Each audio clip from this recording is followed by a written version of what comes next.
ലോകത്തിൽ പണത്തിനു വേണ്ടി ആളുകളെ കൊല്ലാൻ ഒരുപാട് പേരുണ്ടെങ്കിലും ഈ പറഞ്ഞ ആളുകളെല്ലാം ഭയത്തോടെ കണ്ടിരുന്ന വേൾഡ്സ് ഫിയർഫുൾ അസാസിനാണ് ജോൺ വിക്ക്.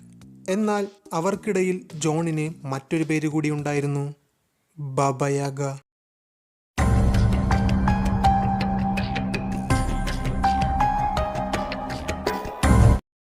തനിക്ക് ശത്രുക്കൾ എത്ര പേരുണ്ടെങ്കിലും എത്ര വലിയ ആളാണെങ്കിലും അവരെയെല്ലാം കൊന്നുതള്ളുന്ന ആളാണ് ജോൺ വിക്ക്. സോ ജോൺ വിക്കിനെ എന്തുകൊണ്ടാണ് എല്ലാവരും ബാബ യാഗ എന്ന് വിളിക്കുന്നത്? ജോൺ വിക്കിന്റെ ശരിക്കുമുള്ള പേര് ജർദാനി ജൊനോവിച്ച് എന്നാണ്. മാത്രമല്ല ജോൺ വിക്ക് ജനിച്ചത് റഷ്യയിലാണ്. ജോണിന്റെ ചെറുപ്പത്തിൽ തന്നെ മാതാപിതാക്കൾ മരിച്ചുപോയി.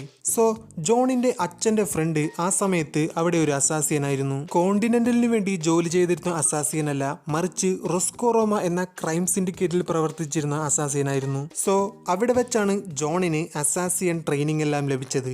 അത് ജോൺ വിക്ക് 3ൽ കൃത്യമായി കാണിക്കുന്നുമുണ്ട്. അവിടെ മുതൽ ജർദാനി ജൊനോവിച്ച് എന്ന പേര് മാറ്റി ജൊനാഥൻ വിക്ക് എന്നാക്കി. ശേഷം അതും ചുരുക്കി ജോൺ വിക്ക് ആക്കി. ശരിക്കും ജോൺ വിക്ക് എന്ന പേര് ഈ സിനിമയുടെ റൈറ്ററിന്റെ മുത്തശ്ശന്റെ പേരാണ്. സോ ജോൺ വിക്ക് വർഷങ്ങളോളം ട്രെയിനിങ് എടുത്ത് ദ ബെസ്റ്റ് അസാസിയനായി മാറിയത് മാത്രമല്ല, കൊടുക്കുന്ന ജോലികളെല്ലാം നല്ല വെടിപ്പായി ചെയ്യുന്നത് കൊണ്ടും അവിടെയുള്ള എല്ലാവരും ജോൺ വിക്കിനെ ബാബ യാഗ എന്ന് വിളിച്ചു. ബാബ യാഗ എന്നത് ഒരു റഷ്യൻ വേർഡാണ്.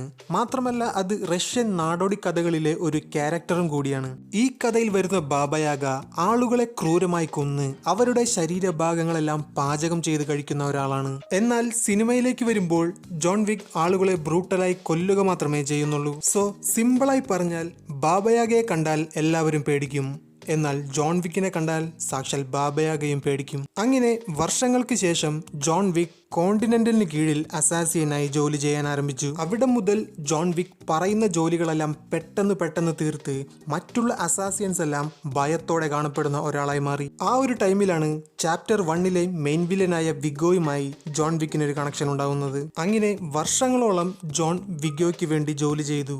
പിന്നീട് ഹെല എന്ന പെൺകുട്ടിയെ കണ്ടുമുട്ടി ജോൺ പ്രേമത്തിലായി. ഹെലയുമായുള്ള ബന്ധത്തിന് ശേഷം തനിക്കൊരു സാധാരണ മനുഷ്യനെ പോലെ ജീവിക്കണമെന്നും ഈ അധോലോക ജീവിതത്തിൽ നിന്നും എന്നേക്കുമായി പുറത്തേക്ക് പോകണമെന്നും ജോൺ വിഗോയോട് പറഞ്ഞു. ഈ അസാസിയൻ ലോകത്തിൽ നിന്നും എന്നേക്കുമായി വെളിയിൽ പോകണമെങ്കിൽ തനിക്ക് ഒരു ജോലി കൂടി ചെയ്തു തരണമെന്ന് പറഞ്ഞ് വിഗോ ജോണിന് ഒരു ഇമ്പോസിബിൾ ടാസ്ക് ഏൽപ്പിച്ചു. ആ ഒരു ഇമ്പോസിബിൾ ടാസ്ക് എന്താണെന്നാൽ വിഗോയുടെ എല്ലാ ശത്രുക്കളെയും ഒറ്റ രാത്രി കൊണ്ട് ഇല്ലാതാക്കണമെന്നായിരുന്നു. എന്നാൽ ജോൺ വിക്ക് വിഗോ ഏൽപ്പിച്ച ഈ ജോലി വളരെ നീറ്റായി ചെയ്തു തീർത്തു.